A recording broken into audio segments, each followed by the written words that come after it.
Remercier les députés qui, à l'unanimité, ont voté donc cette modification de la loi agro-sylvo-pastorale.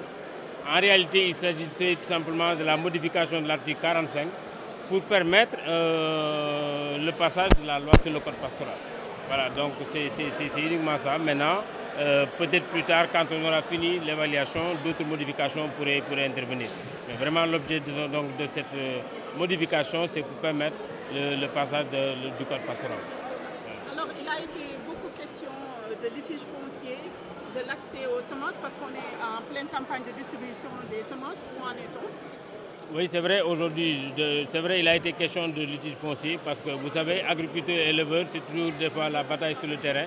Mais comme je l'ai dit, nous devons travailler dans une bonne synergie pour qu'ils puissent se parler et que des chemins de pâturage puissent être clairement définis par les autorités politiques et administratives également et respectés par tout le monde.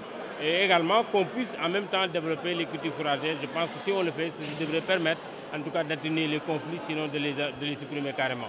Il a été également beaucoup question de distribution de semences, de distribution de matériel agricole, de distribution d'engrais de façon générale. Vous le savez, le président a accordé cette année une subvention exceptionnelle de 100 milliards qu'on a répartie dans les différentes rubriques de l'agriculture.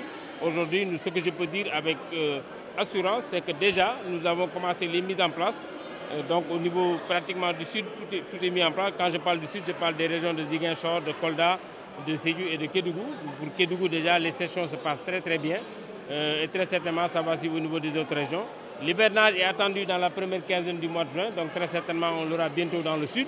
Et dans la deuxième quinzaine du mois de juin, ça veut dire que dans la zone, dans la zone du bassin arachidier, dans la deuxième quinzaine du mois de juin, au centre, et peut-être dans la première quinzaine du mois de juillet au niveau du nord. Et nous pensons que d'ici là, toutes les mises en place seront faites et les semences et intrants effectivement distribués. Quelle sera la valeur ajoutée de ce projet de loi par rapport au conflit entre les éleveurs et les agriculteurs? Non, en fait, disons, la valeur ajoutée, c'est que ça devra déjà permettre de revoir le code pastoral. Et tous ces avantages, vous les verrez dans le code pastoral. D'abord, nous sommes honorables députés avec le président de l'Assemblée nationale, honorable député Mame Diop, qui nous l'a dit, à l'unanimité, projet de loi bi indi woon. Loolu nag dafa wane rek que ne attachement bi député yi am ci mbay mi de façon générale.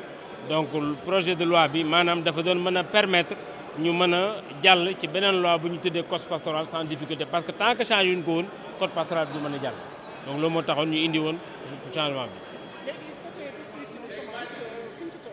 waaw xam nga nawet moom buy dëgmal kenn ku ci nekk dana xalaat fu distribution bi toll.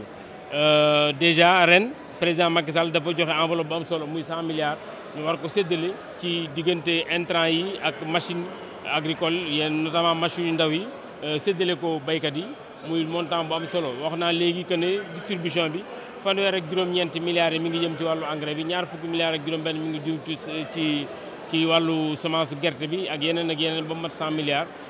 Nawet bi mi ngi ñëw yegseegul de façon générale au niveau d'une bonne partie du Sénégal c'est vrai que taw na Fongolimbi taw na Saraya mais normalement ñi ngi koy xaar ci fukki fan ak juróom yi jiitu ci mois de juin donc am nañ yaakaar ne peut-être semaine bi war nañ mën a am wala boog début semaine prochaine war nañ mën a am taw ci côté sud maanaam ci région Ziguinchor, Sédhiou, Kolda, Kédougou également ci buñ demee ci ñaareelu xaaju mois de juin bi ñi ngi xalaat taw ci bassin arachidier ci fukki fan ak juróomi jiitu ci mois de juillet ñi ngi xalaat ci taw ci côté nord donc loolu moo waral effectivement kenn ku nekk di xaar ndax yëgsi na fan la si jiw ne mais am nañ yaakaar ne fenn fu ci ne bala taw bi ñëw semence bi dina fa nekk engrais bi dina fa nekk.